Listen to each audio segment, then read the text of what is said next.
semoga anak-anak dalam kondisi yang sehat ya.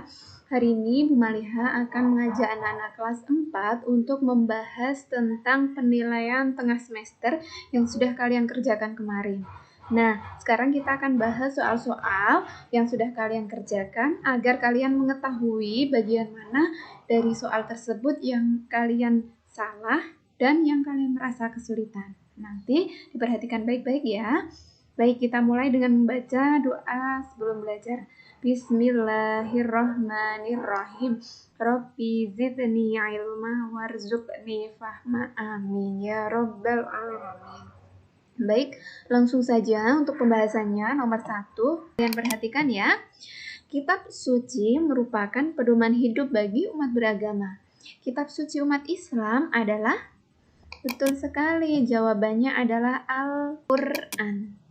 Nomor 2, Al-Quran disampaikan kepada Nabi Muhammad SAW berangsur-angsur selama 22 tahun, 2 bulan, 22 hari. Jumlah surat di dalam Al-Quran adalah 114.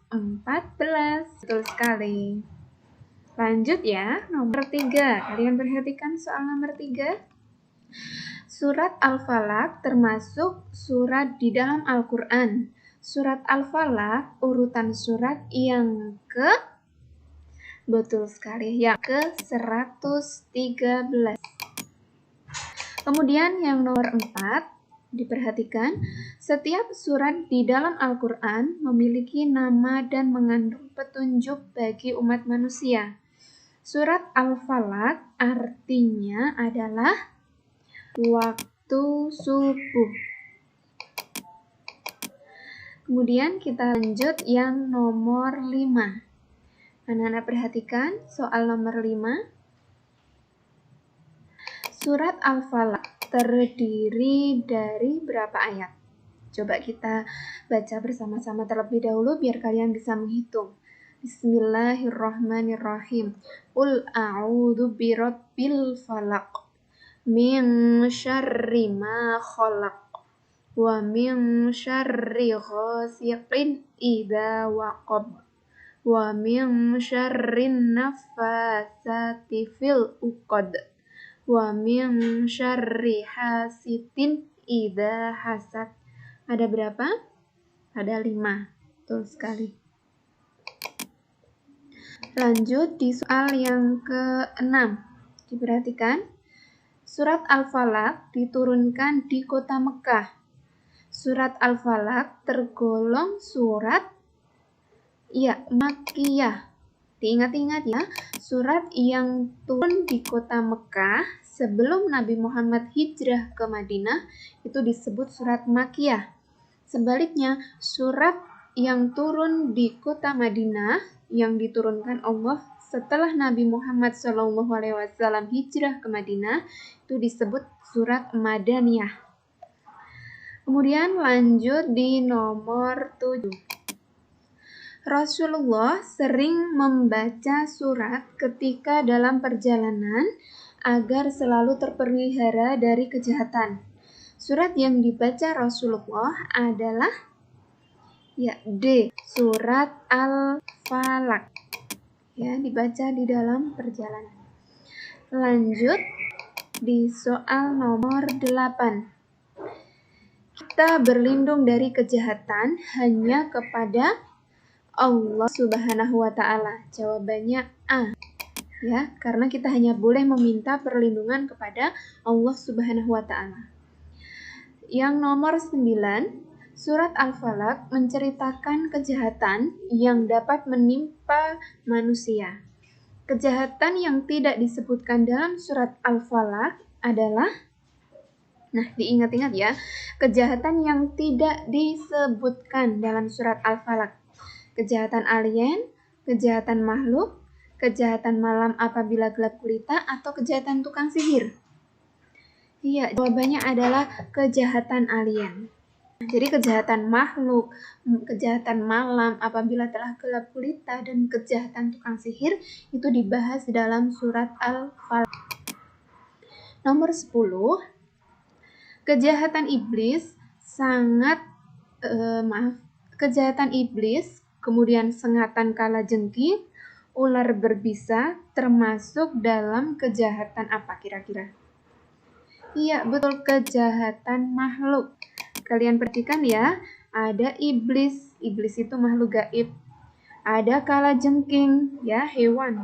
Ada ular berbisa, itu juga makhluknya Allah. Jadi, ketiga hal ini merupakan kejahatan makhluk Allah Subhanahu wa Ta'ala. Baik, kita lanjutkan di soal yang nomor 11.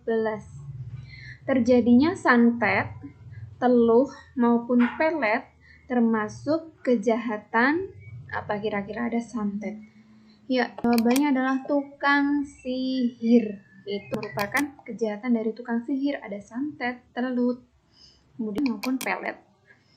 Selanjutnya, nomor 12. Perempuan-perempuan tukang sihir berbuat kejahatan dengan menghembuskan mantra dan membuat buhul. Buhul itu adalah apa? Buhul itu adalah tali-tali ikatan. Ya, kalau kalian lihat di surat Al-Falaq, itu ketika Rasulullah SAW membacakan surat Al-Falaq, ayat demi ayat, itu buhul-buhul yang menyihir Rasulullah itu terlepas satu persatu. Nah, jadi buhul itu adalah tali ikatan. Kemudian yang nomor 13. Dengki atau hasad, yaitu merasa marah, benci, tidak suka karena iri kepada nikmat atau keberuntungan orang lain. Contoh dari kejahatan dengki adalah, kalian perhatikan pilihannya yang merupakan kejahatan dengki. Iya, membuka aib atau kekurangan orang lain. Anak-anak harus ingat bahwasanya dengki atau hasad itu merupakan salah satu perilaku tercela atau akhlak mazmumah. Paham ya? Jadi membuka aib atau kekurangan orang lain itu merupakan salah satu perilaku tercela. Lanjut nomor 14. Memohon perlindungan kepada jimat, cincin, gelang, iblis, jin merupakan dosa besar. Dosa besar yang dimaksud adalah dosa, itu adalah dosa syirik atau perilaku menyembah kepada selain Allah. Nah, di dalam surat Al-Falaq kita sudah ditegaskan bahwasanya kita hanya boleh meminta perlindungan hanya kepada Allah Subhanahu wa Ta'ala. Nah, orang yang berbuat syirik, diingat-ingat, orang yang berbuat syirik itu namanya orang musyrik. Perbuatannya namanya syirik. Paham? Kita lanjut di nomor 15. Bacaan berikut ini adalah, ini adalah surat Al-Falaq ayat yang pertama. Qul a'udzu birabbil falaq. Jawabannya adalah A. Ya. Kemudian dilanjut nomor 16. Diperhatikan anak-anak. Ayat di bawah ini adalah surat Al-Falaq ayat yang keberapa? Kita hitung lagi ya. Bismillahirrahmanirrahim. Qul a'udzu birabbil falaq. 1. Min syarri ma khalaq. 2. Wa min syarri ghasiqin idza waqab. Wa min syarrin naffasati fil uqad. Wa min syarri hasidin idza hasad. Yang keberapa? Yang kelima atau yang terakhir. Nah, ini bisa menjawab ini, kalian setidaknya harus hafal surat Al-Falaq. Lanjut nomor 17. Di dalam menulis Al-Quran, perlu memperhatikan posisi huruf. Pada penggalan Quran surat Al-Falaq berikut ini, huruf yang ditulis melengkung ke bawah adalah huruf Nah, ini ada lengkungan ke bawah. Yang pertama, kalian perhatikan ini ada huruf lam. Kemudian yang kedua adalah huruf wawu. Yang ketiga adalah huruf ro. Yang keempat adalah huruf qaf. Kita lihat ya, lam, wawu, ro, dan qaf. Ada di pilihan yang D. Ya, mudah ya untuk mencarinya ya. Kemudian lanjut nomor 18. Perhatikan hukum bacaan yang di garis bawah. Ini kalimatnya min syarri ma khalaq. Lafal bergaris bawah, hukum bacaannya adalah, ya, ini adalah hukum bacaan ikhfa. Kalian perhatikan anak-anak, ada nun sukun bertemu dengan huruf shin. Nah, jadi cara membacanya min syarri ma khalaq. Kemudian yang selanjutnya nomor 19. Ya, Maliha bacakan langsung untuk soalnya ya. Balasan kebaikan yang akan kita terima ketika membaca alif, lam, mim. Alif, lam, mim. Kalian perhatikan hadisnya. Barang siapa yang membaca satu huruf Al-Quran, maka baginya satu kebaikan. Dan satu kebaikan dibalas dengan 10 kebaikan. Aku tidak maaf ya, ini kurang jelas. Aku tidak mengatakan alif, lam, mim satu huruf, tetapi alif satu huruf, kemudian lam satu huruf, dan yang terakhir mim satu huruf.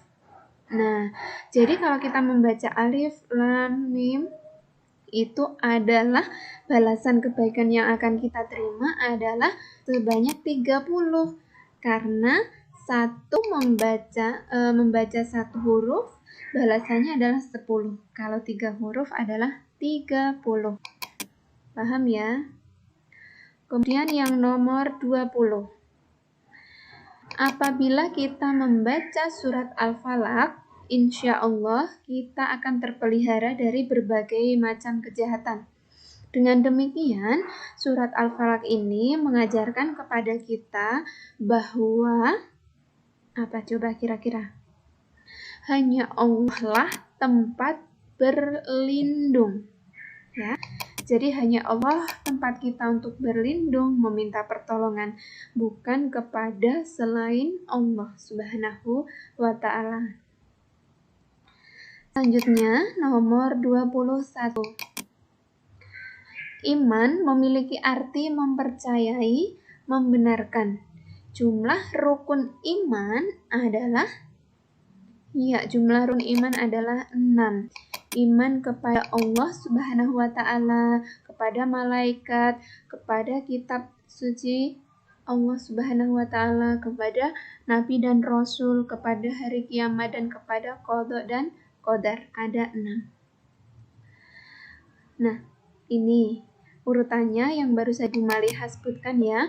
Urutan rukun iman yang tepat adalah yang pertama, iman kepada Allah Subhanahu wa ta'ala. Kemudian yang kedua, iman kepada malaikat. Kemudian yang ketiga, iman kepada kitab Allah. Yang keempat, iman kepada nabi dan rasul. Kemudian yang keenam, iman kepada hari kiamat. Dan yang terakhir adalah iman kepada qada dan qadar. Selanjutnya, nomor 23. Arti beriman secara sempurna. Nah, ini secara lengkap. Adalah, perhatikan, ya jawabannya adalah D, membenarkan dengan hati. Kemudian diucapkan dengan lisan dan dibuktikan dengan amal perbuatan. Ini adalah pengertian iman secara sempurna. Lanjut di nomor 24. Rukun iman yang pertama dan yang keempat adalah yang pertama iman kepada Allah Subhanahu wa Ta'ala, yang keempat adalah iman kepada Nabi dan Rasul Allah Subhanahu wa Ta'ala. Jawabannya adalah C. Kemudian yang nomor 25, makna iman kepada Allah Subhanahu wa Ta'ala yang tidak sesuai dengan ajaran Islam adalah ini yang tidak sesuai. Kan ya, di soal yang nomor 25. Makna iman kepada Allah Subhanahu wa Ta'ala yang tidak sesuai dengan ajaran Islam adalah, kita lihat opsi yang pertama, percaya dan membenarkan bahwa Allah satu-satunya Tuhan. Betul. Yang B, percaya dan membenarkan bahwa Allah adalah Tuhan yang paling berhak disembah. Jelas betul ya. Yang C, percaya dan membenarkan bahwa Allah Subhanahu wa Ta'ala memiliki keturunan. Betul atau salah ini? Ini jelas lah ya.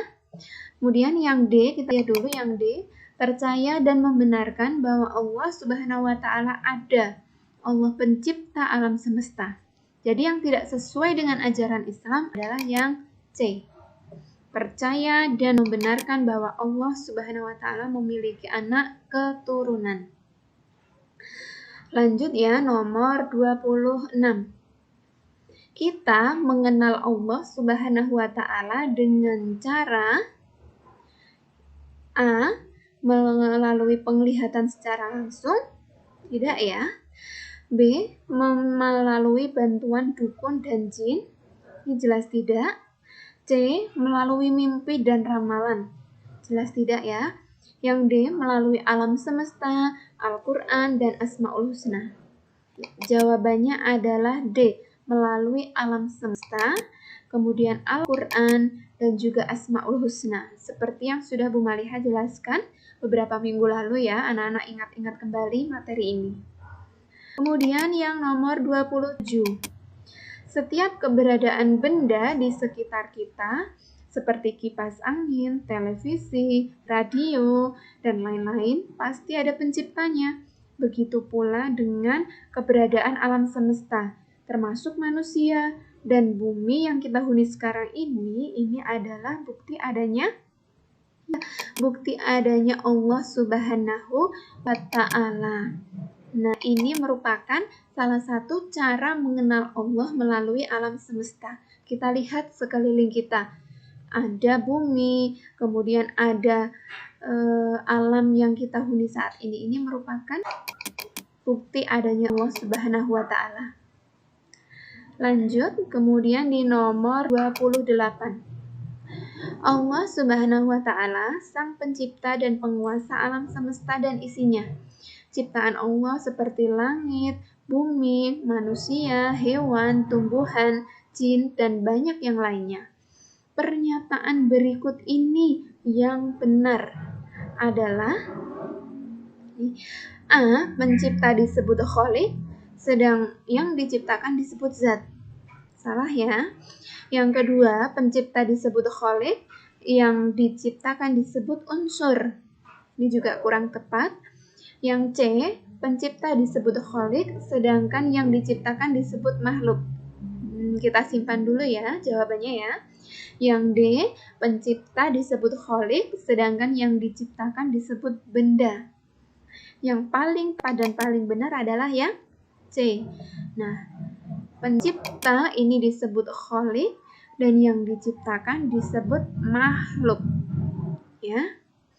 Kemudian selanjutnya, perhatikan ayat berikut ini agar kita mengenal Allah Subhanahu wa Ta'ala melalui Al-Quran. Ayat pertama dan ayat kedua, ini ayat pertama ya. Bismillahirrahmanirrahim. Dzalikumullahu rabbukum la ilaha illa huwa khaliqu kulli syai'in fa'buduh wa huwa ala kulli syai'in wakil.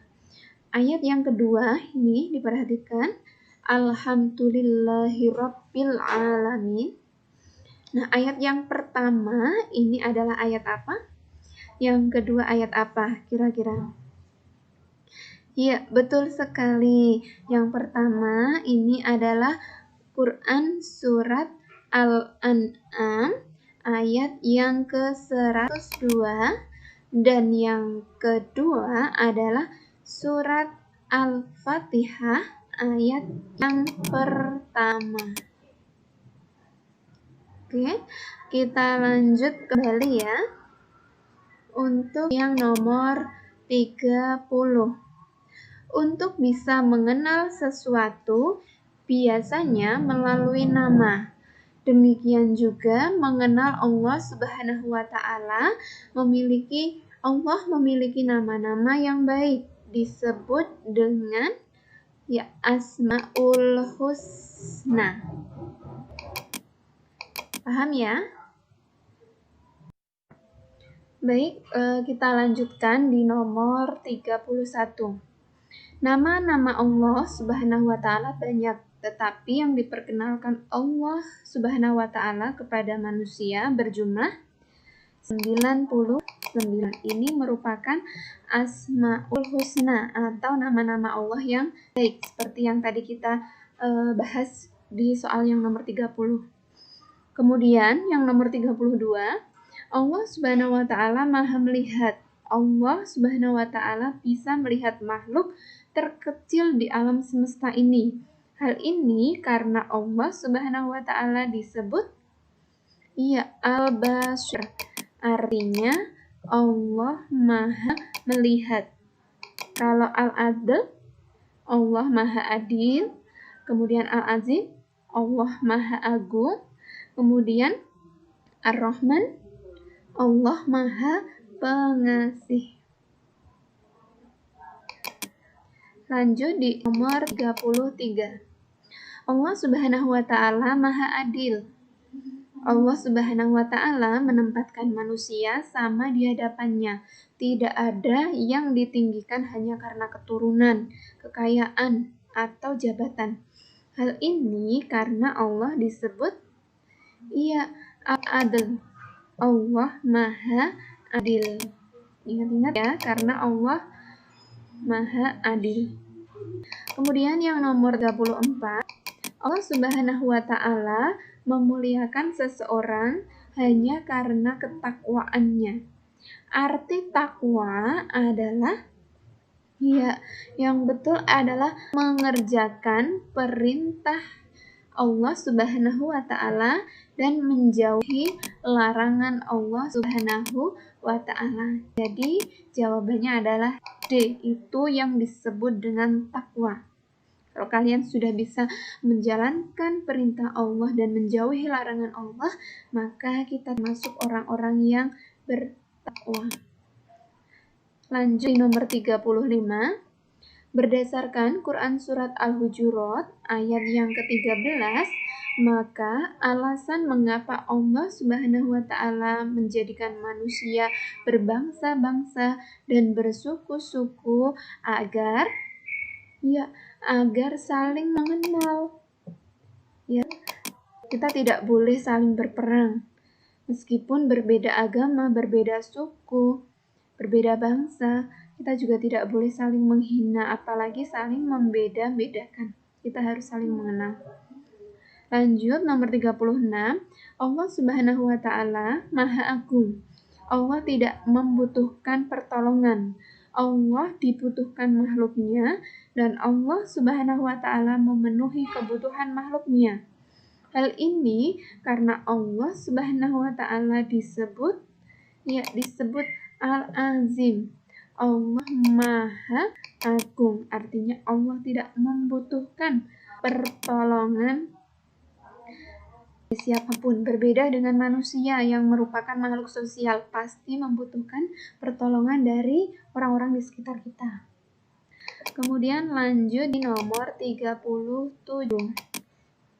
Anak-anak perhatikan nomor 37, beriman kepada Nabi dan Rasul diartikan bahwa membenarkan bahwa ada laki-laki di antara umat manusia yang dipilih Allah untuk menerima wahyu.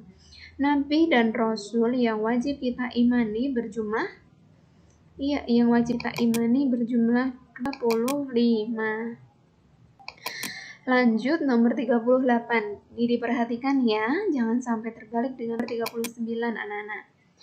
Laki-laki pilihan yang menerima wahyu dari Allah Subhanahu wa taala melalui malaikat Jibril tidak diwajibkan berdakwah kepada umatnya. Ajaran yang dibawa bukan ajaran baru. Mereka maksum atau terjaga dari kesalahan. Hal itu adalah ciri khusus bagi, ayo kira-kira siapa? Iya, Nabi. Karena di sini kalau kalian perhatikan di soal ada kunci. Tidak menerima wahyu dan tidak wajib untuk berdakwah kepada umatnya. Itu adalah pengertian dari Nabi. Kita lihat yang nomor 39. Laki-laki pilihan yang menerima wahyu dari Allah melalui malaikat Jibril diwajibkan berdakwah kepada umatnya. Ajaran yang dibawa adalah ajaran baru. Mereka maksum atau terjaga dari kesalahan. Hal itu adalah ciri khusus bagi seorang rasul. Nah, ada kata kuncinya di sini soal nomor 39. Laki-laki yang pilihan Allah yang menerima wahyu kemudian diwajibkan berdakwah. Itu adalah pengertian dari Rasul Allah Subhanahu wa taala. Kemudian yang nomor terakhir, Nabi Adam alaihissalam ini adalah nabi pertama. Sedangkan Nabi Muhammad SAW adalah nabi dan rasul terakhir. Semua nabi dan rasul menyeru agar menyembah Allah Subhanahu wa taala dan terjaga dari kesalahan. Seperti Nabi Muhammad yang diberi gelar yaitu Nabi Muhammad memiliki gelar Al-Amin atau artinya terpercaya. Cukup sekian ya. Alhamdulillahirrabbilalamin. Akhiri. Wassalamualaikum warahmatullahi wabarakatuh.